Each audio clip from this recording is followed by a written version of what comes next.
Hi friends, நான் இன்னைக்கு இந்த வீடியோல எதை பத்தி பார்க்க போறோம்னா Samsung ஸ்மார்ட்போன்ல உங்களுடைய கேமரா ஆப் வர்க் ஆகாம இருந்துச்சுனா அதை எப்படி அந்த ப்ராப்ளத்தை சால்வ் பண்ணி அந்த கேமரா ஆப்பை யூஸ் பண்றது அத பத்தி இந்த வீடியோல பார்க்க போறோம்.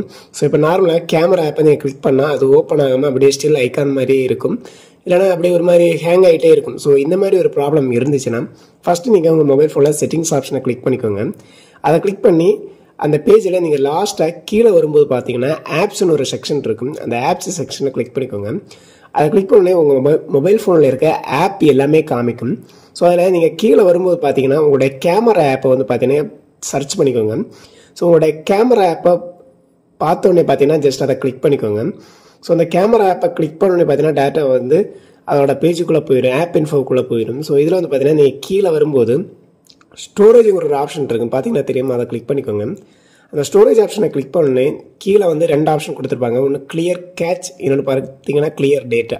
ஸோ இந்த ரெண்டையுமே பார்த்தீங்கன்னா கிளியர் பண்ணிக்கோங்க. ஸோ ரெண்டையுமே கிளிக் பண்ணி clear catch and clear data கொடுத்து ஓகே கொடுத்துவோங்க. ஸோ கொடுத்ததுக்கப்புறம் பார்த்தீங்கன்னா டேட்டா பின்னாடி வந்துக்கோங்க. பின்னாடி வந்ததுக்கப்புறம் ஃபோர் ஸ்டாப்னு ஒரு ஆப்ஷன் கொடுத்துருப்பாங்க கீழே, அதை வந்து கிளிக் பண்ணிக்கோங்க. ஸோ அதை கிளிக் பண்ணி ஓகே கொடுத்துக்கோங்க. ஸோ கொடுத்ததுக்கப்புறம் டேட்டா வந்து இந்த ஆப் இன்ஃபோவில் பெர்மிஷன்ஸ்னு ஒரு ஆப்ஷன் கொடுத்துருப்பாங்க பார்த்தீங்கன்னா தெரியும், மேலே வரும்போது தெரியும். ஸோ அதை கிளிக் பண்ணி அதோட கேமரா, மைக்ரோஃபோன், அதுக்கப்புறம் பார்த்தீங்கன்னா ஸ்டோரேஜ், ஃபோன், இது எல்லாத்துக்குமே பார்த்தீங்கன்னா பர்மிஷன் வந்து அலோவ் கொடுத்துருக்கான்னு ஒவ்வொன்றா கிளிக் பண்ணி செக் பண்ணிக்கோங்க. ஸோ அப்படி டிலே இருந்துச்சுன்னா எல்லாத்துக்குமே அலோவ் கொடுத்து நீங்கள் வந்து கன்ஃபார்ம் பண்ணிக்கோங்க. ஸோ எல்லாமே அலோவ் கொடுத்துட்டு நீங்கள் மறுபடியும் வந்து பார்த்தீங்கன்னா பின்னாடி வந்துட்டு உங்களோட கேமரா ஆப்பை கிளிக் பண்ணி ஓப்பன் பண்ணுங்கள். ஸோ இந்த வாட்டி வந்து பார்த்தீங்கன்னா உங்களோட கேமரா ஆப் வந்து பார்த்தீங்கன்னா ப்ராப்பராக ஒர்க் ஆகும். சம்டைம்ஸ் இதுக்கப்புறம் ஒர்க் ஆகலாம், ஒரு வாட்டி ரீஸ்டார்ட் பண்ணிவிட்டு உங்களோட சாம்சங் மொபைல் ஃபோனை ரீஸ்டார்ட் பண்ணிவிட்டு ட்ரை பண்ணுங்கள். கண்டிப்பாக ஒர்க் ஆகுன்னு சொல்லிட்டு இந்த கட் பண்ணுறேன். ஓகே ஃப்ரெண்ட்ஸ், பாய்.